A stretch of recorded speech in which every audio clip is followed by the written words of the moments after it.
Hi, my name is Tara, and I want to talk to you today about the hips and some hip openers that will really help, especially after training with the kettlebells. So the first thing that we're going to start off with is actually coming into a runner's lunge. So you'll start off, it's easier to start off standing and then step back into a runner's lunge. You can also have blocks underneath you or even using 2 kettlebells underneath you to help create a little bit of space around your hips. When you start off in the runner's lunge, your knee is stacked directly on top of the ankle, creating a nice 90-degree angle. Your back leg is out there, nice and straight. You're firing out through the heel. You want your feet to be at least hips distance apart. If you have stability issues, you can make your feet wider than hips distance. Once you're in a comfortable runner's lunge positioning, you can go ahead then and drop the back knee, top of the foot. We're going to be working with the crescent variation for these stretches. The back of the foot is pressing down onto the earth. It's activating.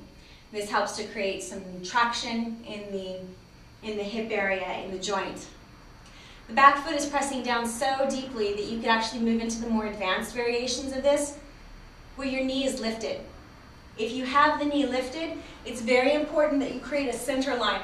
Center of the hip, center of the back of the knee, center of the heel, and then the line goes all the way out through the second and third toe. So your heel isn't dipping to one side or the other. Then in the crescent variation, you can simply inhale, driving the hips forward, lifting up with the arms, extending the arms from the hips, rather than trying to pull them up out of the joints, staying in joint.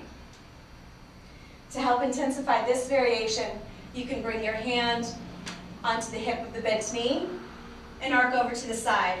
Again, you're not drawing your shoulders forward, you're keeping the shoulders and the hips on the same plane as you arc over.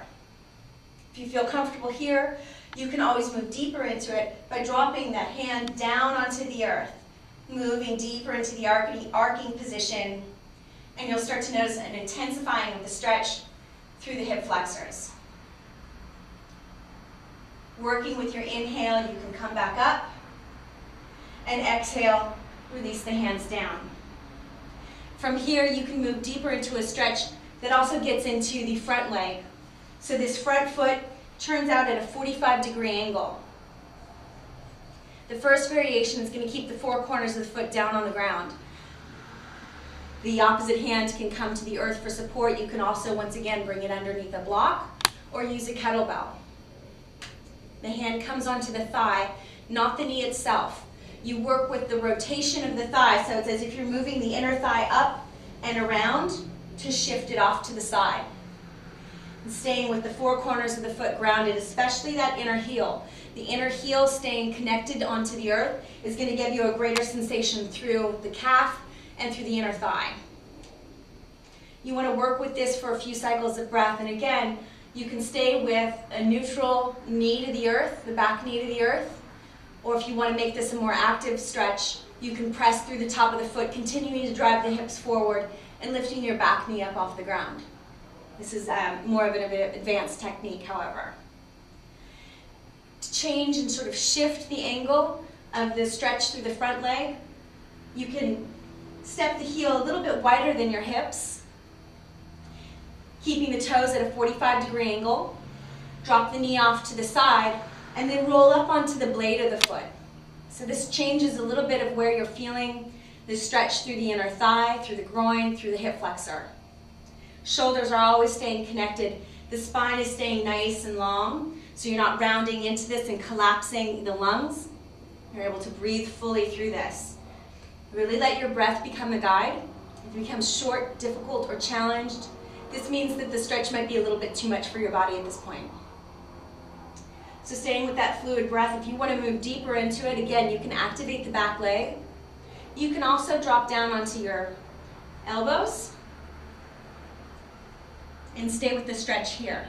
And again, you're not rounding into this, backing the hips out. You're keeping those hips moving forward at all times. Shoulders are in socket, nice long neck, and the breath is always fluid. To come out of this, you would inhale and press up, back onto your hands, turn the toes in, shift the hips back, slide the leg back underneath the knees, And you can release into a counter pose of child's pose. This also helps to get into the area of the low back without getting into the hamstrings too badly. So it's a nice, gentle way before you move up and shift into the second side. I hope you find these stretches helpful, and thank you.